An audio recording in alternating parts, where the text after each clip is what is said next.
भारत में चीते 70 साल पहले ही विलुप्त हो चुके थे। आखिरी 3 भारतीय चीतों का शिकार एक राजा ने किया था। शान से तस्वीर भी खिंचाई थी और दशकों लंबी कवायद के बाद प्रयोग के तौर पर 20 अफ्रीकी चीतों को कूनो नेशनल पार्क लाया गया था। ये पहली बार था जब किसी मांसाहारी जानवर को एक महाद्वीप से दूसरे में शिफ्ट किया गया। पीएम मोदी ने अपने जन्मदिन पर स्वयं कूनो में चीतों को छोड़ा था। उम्मीद जागी कि अब चीते फिर भारत में बसने लगेंगे, लेकिन अब तक कूनो में 3 चीतों की मौत हो चुकी है। तो क्या अफ्रीकी चीतों को भारत में बसाने का यह प्रयोग असफल होता दिख रहा है? नमस्कार, मेरा नाम है विकास वर्मा और आप देख रहे हैं मास्टर क्लास, जिसमें आज हम बात करेंगे चीतों की। चीतों का वंश क्या है, भारत में चीतों का इतिहास क्या है, चीतों से शिकार करवाया गया तो चीते कैसे खत्म हो गए, भारत में अफ्रीकी चीतों को बसाने की कवायद क्यों शुरू हुई, एक नई प्रजाति भारतीय जंगलों में कैसे पनपेगी, प्रयोग सफल रहेगा या असफल होता दिख रहा है, ऐसे सभी सवालों के जवाब जानेंगे, वो भी तफसील से।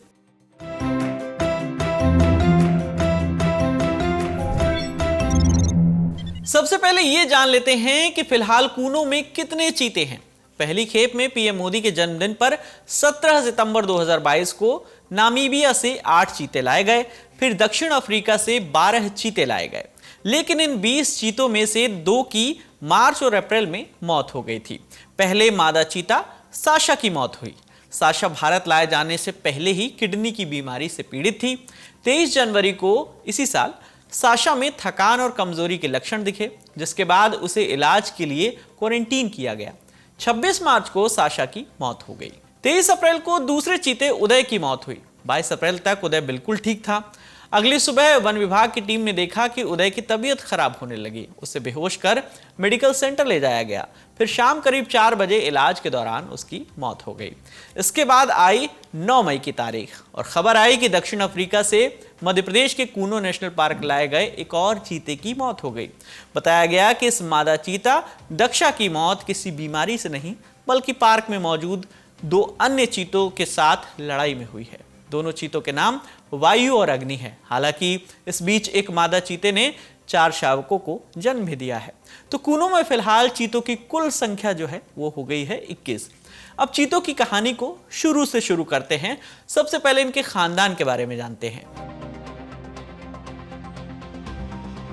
हर शिकारी जीव का शिकार करने का अपना एक तरीका होता है। कोई घात लगाकर हमला करता है, तो कोई जो है कैंफ्लेज का सहारा लेता है, तो कोई अपने जहर से शिकार का काम तमाम कर देता है। लेकिन चीते का फंडा बिल्कुल अलग है। उसे अपनी रफ्तार पर भरोसा है। वो छिप कर वार नहीं करता, अपने शिकार को बेतहाशा दौड़ाता है और आखिरकार उसे दबोच लेता है। चीते के बाद दुनिया में सबसे तेज दौड़ने वाला जानवर है अमेरिकी हिरन प्रोगहॉर्न। लेकिन ये इतनी तेज दौड़ते क्यों हैं, तब भी जब पीछे कोई शिकारी ना हो? वैज्ञानिक बताते हैं कि 10,000 साल पहले अमेरिका के घास के मैदानों में एक चीते जैसे ही जानवर होता था। आज के चीते से भी बड़ा फुर्तीला और मजबूत। वो जानवर तो विलुप्त हो गया, लेकिन उसकी फुर्तीली छलांग और फर्राटेदार दौड़ प्रोगहॉर्न हिरन के जहन में आज भी ताज़ा है, डर की शक्ल में। कहते हैं इतिहास से सीखना चाहिए। प्रोगहॉर्न ने सीख लिया। क्या सीखा? तेज, बहुत तेज दौड़ना। 10,000 साल पहले का चीता और उसका वंश कैसा था ये साफ नहीं है, लेकिन आज के चीते का वंश समझ लीजिए।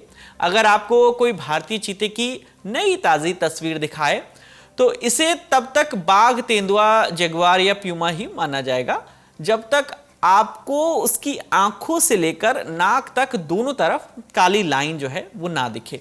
इन्हें अश्रु रेखा कहते हैं। अश्रु रेखा यानी टीयर लाइन। यही वो सबसे बड़ा शारीरिक अंतर होता है जो इसे अपने खानदान से अलग करता है। बाकी चीते का तो संस्कृत नाम ही जो है चित्रक है, यानी धब्बेदार। और धब्बे सभी छोटी बड़ी बिल्लियों के शरीर पर होते हैं।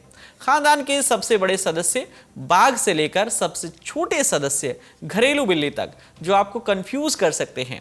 बाघ और शेर के अलावा 3 तरह के तेंदुए, प्यूमा, कूगर, जैगुआर और चीता, इन सबको वैज्ञानिक जो है बिग कैट की ही कैटेगरी में रखते हैं। इनमें से एक चीता ही है जो भारत में पूरी तरह विलुप्त हो गया है। इसकी कुल 2 स्पीशीज थी, एशियाई और अफ्रीकी। एशियाई चीतों को अंतिम आबादी जो है उनकी सिर्फ ईरान में बची है और इसमें भी लगातार गिरावट दर्ज की जा रही है। इनकी कुल संख्या उंगलियों पर गिने जाने लायक बची है। उपलब्ध इतिहास में पहली बार चीता पालने का सबूत संस्कृत के ग्रंथ मनसोल्लास में मिलता है। इसे लिखा था चालुक्य वंश के राजा सोमेश्वर तृतीय ने। यानी चीते सबसे पहले 6ठी शताब्दी के बाद से पाले जाने लगे थे। इसके बाद यह सिलसिला मध्यकालीन भारत में भी जारी रहा। कहा जाता है कि अकबर की शिकारगाह में 1000 तक चीते थे। कुछ सोर्सेस के मुताबिक ये संख्या ज्यादा भी हो सकती है। इन्हें शिकार के लिए ट्रेन करने के बाद जो है इनको जंगल में जानवरों के पीछे छोड़ दिया जाता था। ये ट्रेन चीते हिरण वगैरह का शिकार करके लाते थे और अपने हिस्से की एक टांग से संतुष्ट हो जाते थे। साल 1613 में मुगल बादशाह जहांगीर ने भी अपनी बायोग्राफी तुजो के जहांगीरी में कैद में रखी गई एक मादा चीता द्वारा शावक को जन्म देने का किस्सा बताया है। राजा, जमींदार और बाद में अंग्रेजों के लिए भी शिकार के लिए जंगलों में चीते लाए जाने लगे और यह सिलसिला जो है 18वीं शताब्दी के फर्स्ट हाफ तक अपने चरम पर पहुंच गया। इस दौरान एक ट्रेंड चीते की कीमत 150 से 200 रुपए तक की होती थी, जबकि जंगल से पकड़कर लाए गए चीते की कीमत जो है वो 10 रुपए के आसपास होती थी। उस जमाने में यह रकम जो है बहुत बड़ी होती थी। चीतों को पालतू बनाए जाने के चलते दो चीजें हुई। एक तो इनकी शिकार करने की प्रवृत्ति कम हुई, दूसरा पिंजरों में बंद रहने से ये प्रजनन करने के लिए भी उतने आजाद नहीं रहे। पैदा होने वाले शावकों में यूं भी 60% तक तो मर जाते थे और इनके मरने की एक बड़ी वजह थी इनका शिकार। लकड़बग्घे, शेर और बबून के लिए ये आसान शिकार होते थे। दरअसल मादा चीता ज्यादातर अकेले रहना पसंद करती हैं और मादा जब नर के पास जो है संसर्ग के लिए आती हैं तो उस दौरान इसके शावकों को अकेला रहने होता है। यानी अपनी सुरक्षा की जिम्मेदारी उनकी अपनी होती है और ये वक्त दूसरे शिकारी जानवरों के लिए सबसे मुफीद होता है। और जो शावक शिकारियों से बच भी जाते थे उन्हें माँ की दी हुई ट्रेनिंग नहीं मिल पाती थी, जो कि 2 साल तक चलती अगर माँ आज़ाद होती, पिंजरे और जंजीरों में ना कैद होती तब, जिसके चलते चीतों की आने वाली नस्लें जो है वो कमज़ोर होती गई। इसके अलावा चीतों की सुंदर खाल भी उनके खात्मे की वजह बनी। तस्करों ने अंधाधुंध इनका शिकार किया। अरब देशों में तो आज भी चीतों के बच्चों को पालने के लिए खरीदा जाता है। इनकी कीमत करीब 7 लाख रुपए तक की होती है। यह भी चीतों की तस्करी और खात्मे की एक बड़ी वजह बताई जाती है। वापस टाइमलाइन पर आते हैं। साल 1880 में पहली बार एक चीते के हमले में किसी इंसान की जान गई। विशाखापट्टनम के तत्कालीन गवर्नर के एजेंट ओबी इरविन शिकार के दौरान चीते के हमले में मारे गए। चीता विजयनगरम के राजा का पालतू था। इसके बाद ब्रिटिश सरकार ने चीते को हिंसक जानवर घोषित कर दिया और चीते को मारने वालों को इनाम दिया जाने लगा। एक्सपर्ट कहते हैं कि चीते 20वीं सदी की शुरुआत तक बेहद कम हो गए थे और साल 1918 से 1945 के बीच राजा महाराजा अफ्रीका से चीते मंगवाकर उन्हें शिकार के लिए इस्तेमाल करने लगे थे। साल 1947 छत्तीसगढ़ की एक छोटी सी रियासत थी कोरिया। यहाँ के राजा रामानुज प्रताप सिंह उर्फ राजा सरगुजा ने भारत के आखिरी 3 चीतों को भी शिकार में मार दिया, जिसके बाद 1951-52 में भारत सरकार ने भारतीय चीते को विलुप्त घोषित कर दिया। हालांकि इसके बाद भी कोरिया इलाके में चीतों के देखे जाने की बात कही गई, लेकिन इसकी आधिकारिक पुष्टि नहीं हो सकी। इसलिए मोटे तौर पर यही माना जाता है कि भारत के आखिरी 3 चीते राजा सरगुजा की शिकार की भेंट चढ़ गए, जिसके बाद उन्हें कभी शिकार के पीछे छलांग लगाते नहीं देखा गया। कबीर संजय की लिखी किताब चीता भारतीय जंगलों का गुम शहजादा के मुताबिक हिंदुस्तान में चीतों के खात्मे के बाद उज्बेकिस्तान के चीते आखिरी बार 1982 में देखे गए, जबकि तुर्कमेनिस्तान में आखिरी चीता नवंबर 1984 में देखा गया। उसके बाद इन देशों में भी चीतों को जो है विलुप्त मान लिया गया। आजादी के बाद जिस तरह शेरों और बाघों के लिए संरक्षण अभियान चलाए गए, वैसा चीतों के मामले में नहीं हो सका। एशियाई शेरों को बचाने के लिए बीते 100 सालों में जो कोशिशें हुई, उसके चलते गुजरात के गिर नेशनल पार्क में शेरों की तादाद 600 के करीब पहुंच गई है। हालांकि वैज्ञानिक मानते हैं कि गिर नेशनल पार्क में शेरों के लिए अब पर्याप्त जगह नहीं है और दूसरा कि पूरी दुनिया में एशियाई शेर सिर्फ गिर नेशनल पार्क में ही बचे हैं। ऐसे में एक ही इलाके में सभी शेरों का होना उनके लिए तब और खतरनाक हो जाता है जब कोई महामारी फैल जाए। इसलिए साल 2006-07 से शेरों को भारत के दूसरे इलाके में बसाने की मांग शुरू हो गई, लेकिन गुजरात सरकार के लिए ये एक तरह से अस्मिता का प्रतीक बन गया। सरकार शेरों को कहीं और बसाने के लिए राजी नहीं हुई। इसके बाद मामला जो है वो कोर्ट में चला गया। वैज्ञानिकों की मांग थी कि शेरों को मध्य प्रदेश के कूनो वाइल्ड लाइफ सेंचुरी में बसाया जाए। वहीं कूनो वही वाला कूनो जहां पर अफ्रीकी चीतों को लाकर बसाया गया है। साल 2013 में सुप्रीम कोर्ट ने शेरों को गुजरात से लाकर कूनो में बसाने की इजाजत दी थी। हालांकि कूनो में सारी तैयारियां पूरी हो जाने के बाद भी शेरों को बसाना शुरू जो है उनका नहीं किया गया। अब रुख करते हैं चीतों की बसाहट की तरफ। साल 2009 में चीतों को भारत में बसाने की कवायद शुरू हुई। कहा गया कि भारतीय चीतों को लुप्त हुए इतना वक्त नहीं हुआ है कि इस इलाके में दोबारा चीते ना बसाए जा सके। योजना बनी कि अफ्रीकी देश नामीबिया से चीते लाकर भारत में बसाए जाएंगे।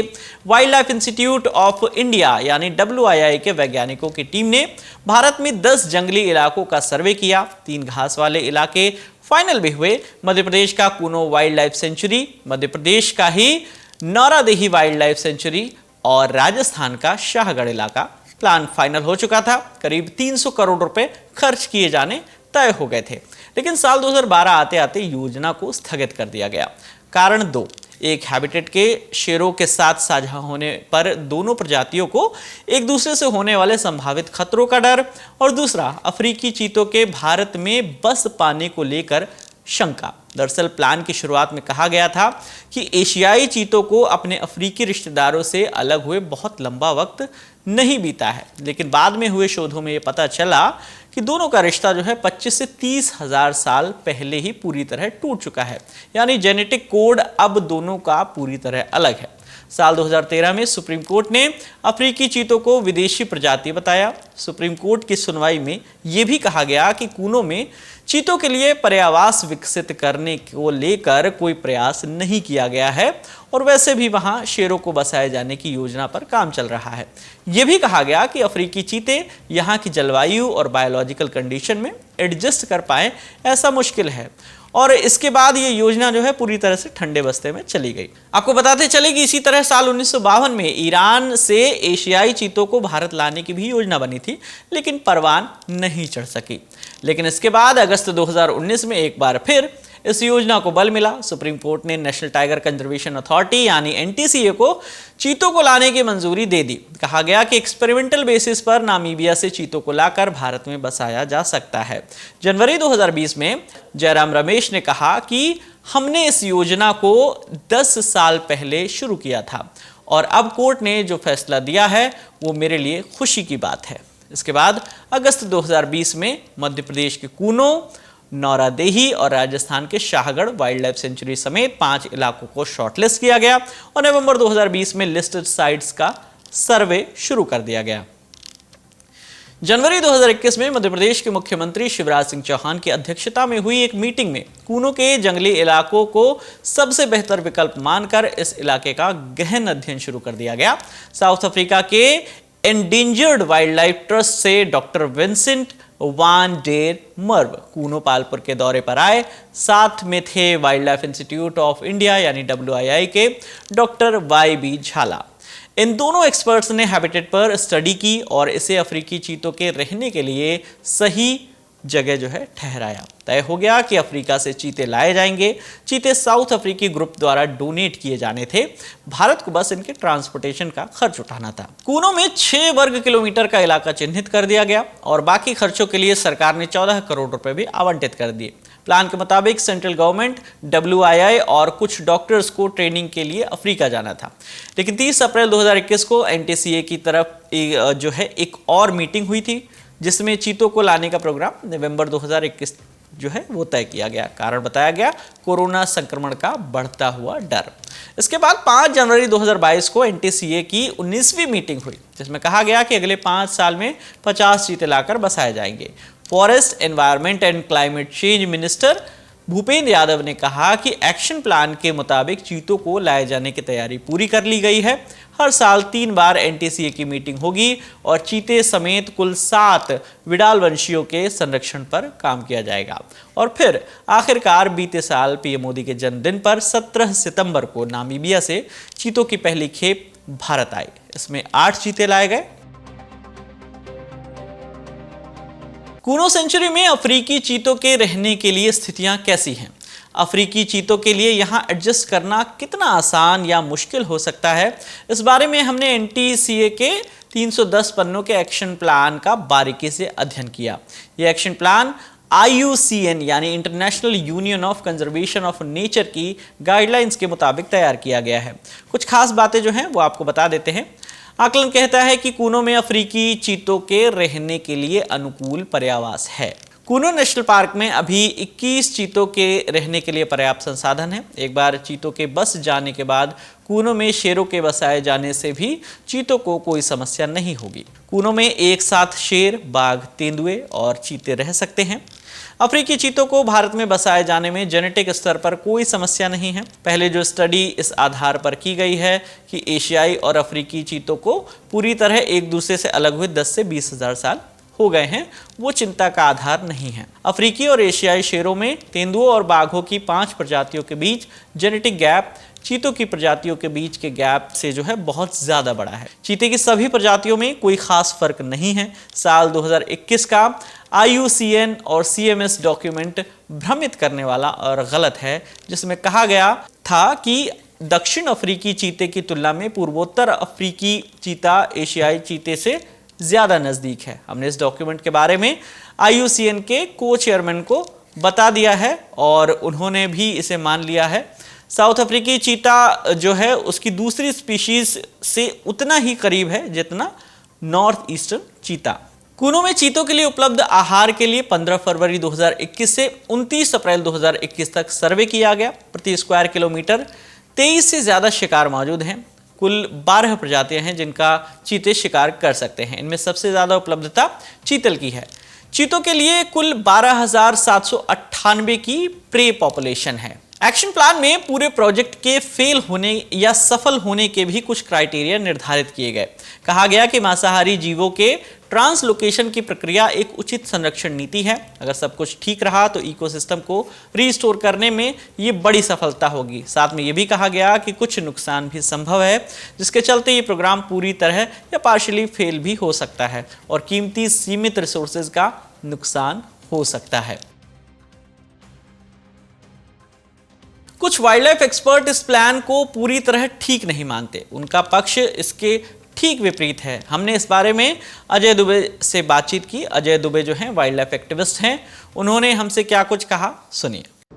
कूनो नेशनल पार्क जो लायन प्रोजेक्ट था, जिसके तहत गिर से गुजरात से लायंस लाने थे कि उनका सेकंड हैबिटेट बनाने के लिए, उन लोगों के लिए सेलेक्ट हुआ था और ये उन लोग के लिए बेहतर भी जगह थी। लेकिन उसके सुप्रीम कोर्ट के जजमेंट के बावजूद वहाँ पर फिर चीते आए और आज की डेट में जब चीता प्रोजेक्ट को करीब एक लंबा समय हो रहा है, सुप्रीम कोर्ट ने भी अलाउ कर दिया, तो हैबिटेट पे अब उतना मेरा मानना है कि इम्पोर्टेंट नहीं है। लायन तो अभी भी लाए जा सकते हैं, लेकिन चीतों को जो मुख्य जो समस्या है वहाँ उनका कमज़ोर प्रे बेस है। ये बात आज की स्थिति में देखें तो अधिकतर चीते इस समय कैप्टिव हैं, कैद में हैं। लेकिन यदि उनको वाइल्ड ओपन किया जाता है, फ्री रेंज किया जाता है, तो उनके जो प्रे बेस है उसकी हालत मेरी नज़र में अच्छी नहीं है और उसके लिए उसको बेहतर करने की ज़रूरत है। इसके अलावा वहाँ पर जो चीते हैं, उन चीतों के लिए दूसरे जो चैलेंज हैं, मतलब दूसरे प्रेडेटर, जो दूसरे बड़े शिकारी हैं, टाइगर जो राजस्थान के रणथंभौर टाइगर रिजर्व से आता है और बड़ी संख्या में लेपर्ड्स हैं, तो निश्चित तौर पर वो भी एक चुनौती है और वो चुनौती जानलेवा साबित हो सकती है। लेकिन इसको हमें पहले से पता था और ये प्रोजेक्ट में जब इसको अप्रूवल मिली है भारत सरकार के उस पर, तो ये जानकारी उस समय भी थी कि यहाँ पे बड़ी संख्या में उसको चैलेंज मिलेगा। जिस तरह चीतों को अफ्रीका में लायंस का चैलेंज है और लेपर्ड्स का, वहाँ पे टाइगर नहीं है तो लायंस का चैलेंज है। जो सबसे महत्वपूर्ण बात है कि अफ्रीकी और नामीबियाई चीतों की जो मौत हो रही है, इस पे मेरा मानना है कि मध्य प्रदेश के वाइल्ड लाइफ का जो मैनेजमेंट वो जिम्मेदार है। इनकी वहाँ पर जो ऑफिसर्स हैं वो वाइल्ड लाइफ में ट्रेंड ऑफिसर्स नहीं है, और ना तो उनकी जो लीडरशिप है वो वहाँ पर बेहतर जो वादे किए गए थे चीता प्रोजेक्ट के तहत प्रबंधन करने के लिए वो सही साबित नहीं हुए। वहाँ पे उनकी चिकित्सा सुविधा का ये हाल है कि भोपाल से जो वेटनरी डॉक्टर हैं वो उसको पूरा मैनेज कर रहे हैं। हमारे अधिकारियों ने, हमारे मंत्री ने साउथ अफ्रीका और नामीबिया के दौरे किए पिछले 1.5 साल में, और वहाँ पे ट्रेनिंग ली कि किस तरह चीतों को रखेंगे, लेकिन उसके बावजूद भी चीतों का प्रबंधन बेहतर नहीं हो रहा है। वहाँ पे स्ट्रेस भी है, और यदि बाहर से जो एक नामीबियाई चीता थी उसकी डेथ हुई, उसकी किडनी में प्रॉब्लम थी, सेकंड को स्ट्रेस था। आज पता चला तीसरे चीते की मौत हुई है कि वो मेटिंग अटेम्प्ट में उसको मार दिया है मेल चीते ने। तो ये कुछ कैजुअलिटीज़ होनी थी चीता प्रोजेक्ट में, लेकिन अब वार्निंग है कि अब हम उसको बेहतर तरीके से जितनी जल्दी हो जो भी कमियां उसको दूर करें। जो कुछ WII के तैयार किए गए एक्शन प्लान में था, फयाज की बातें काफी कुछ उसके विपरीत थी। इसलिए हमने WII के तत्कालीन डीन और एक्शन प्लान को तैयार करने वाली टीम के प्रमुख रहे वैज्ञानिक YV झाला से बात की थी। इंडियन एक्सप्रेस के रिपोर्ट के मुताबिक सितंबर 2022 में नामीबिया से चीतों का पहला जत्था आने के बाद ही झाला को सरकार की नई चीता टास्क फोर्स से हटा दिया गया था। एशिया और अफ्रीका के चीतों के बीच जेनेटिक अंतर पर झाला ने हमसे कहा था कि एक्शन प्लान में हमने स्पष्ट किया है कि दुनिया भर के चीतों में कोई फर्क नहीं है, ये आइडेंटिकल ट्विंस की तरह होते हैं। जेनेटिक अंतर उतना ही है जितना कि स्पेन और जर्मनी के लोगों के बीच में होता है। भारत और अफ्रीका के क्लाइमेट चेंज पर झाला ने कहा था कि हमने एक्शन प्लान में स्पष्ट किया है कि अफ्रीकी चीतों के लिए भारतीय जलवायु उपयुक्त है। भारत में चीते इसलिए खत्म हुए क्योंकि उनका शिकार किया जा रहा था और उनके पर्यावास का इस्तेमाल खेती के लिए किया जाने लगा था। अफ्रीका में चीतों के लिए खुले मैदान उपलब्ध हैं, लेकिन भारत में घसियाले मैदान उपलब्ध नहीं हैं। इस पर झाला ने कहा था कि चीता की प्रजाति भारत में अलग अलग हैबिटेट में पाई जाती है, रेगिस्तान से लेकर जंगली इलाकों तक। इसलिए ये नहीं कहा जा सकता कि चीते सिर्फ घसियाले मैदान में ही रह सकते हैं, और चीते हैबिटेट के मुताबिक अपने शिकार की पद्धति भी बदल लेते हैं। चीते छिपकर शिकार करने वाले शिकारी भी बन जाते हैं और चेज करके भी शिकार कर लेते हैं। भारत के आखिरी चीते घने जंगल में पाए गए थे। कूनों में हालांकि घास के मैदानों की कमी है, लेकिन वो चीतों के लिए उपयुक्त रहेगा। हमने अफ्रीकी लोगों को कूनों का दौरा करवाया है, उनका कहना है कि यहाँ हैबिटेट हमारे यहाँ से बेहतर है। हालांकि अब जब हमने YV झाला से संपर्क करने की कोशिश की तो उन्होंने फ़ोन नहीं उठाया और मैसेज के जरिए हमें बताया कि वो इस वक्त विदेश में हैं, लिहाजा वीडियो करने तक हमारी चीतों के संदर्भ में उनसे बात जो है नहीं हो सकी है। हालांकि 9 मई को केंद्रीय पर्यावरण मंत्रालय ने चीतों के बारे में एक और जानकारी दी। कहा कि 5 चीतों जिनमें 3 मादा और 2 नर होंगे, उनको जून में मानसून की शुरुआत से पहले कूनो नेशनल पार्क में रिलीज कर दिया जाएगा। मंत्रालय ने यह भी कहा कि चीतों को कूनो नेशनल पार्क से बाहर जाने दिया जाएगा और उन्हें तब तक वापस नहीं लाया जाएगा जब तक कि चीते उन क्षेत्रों में ना जाएं जहां उनकी जान को खतरा हो। कूनो नेशनल पार्क के DFO प्रकाश कुमार वर्मा ने आज तक से फोन पर बातचीत करते हुए बताया कि चीतों को बड़े बाड़े से खुले में छोड़ने की तैयारी पूरी है और जल्द ही टास्क फोर्स की बैठक की जाएगी जिसमें चीता रिलीज को लेकर चर्चा होगी। तो उम्मीद यही है कि बाकी बचे हुए चीतों को लेकर जरूरी निर्णय लिए जाएंगे। आज की हमारी मास्टर क्लास यहीं खत्म होती है। आपके लिए एपिसोड लिखा था हमारे साथी शिवेंद्र गौरव ने। आज का ये एपिसोड आपको कैसा लगा हमें कमेंट बॉक्स में आप अपने विचार साझा कर सकते हैं। खबरों को आसान भाषा में समझने समझाने का ये सिलसिला यूं ही चलता रहेगा। देखते रहिए दी ललन टॉप। शुक्रिया।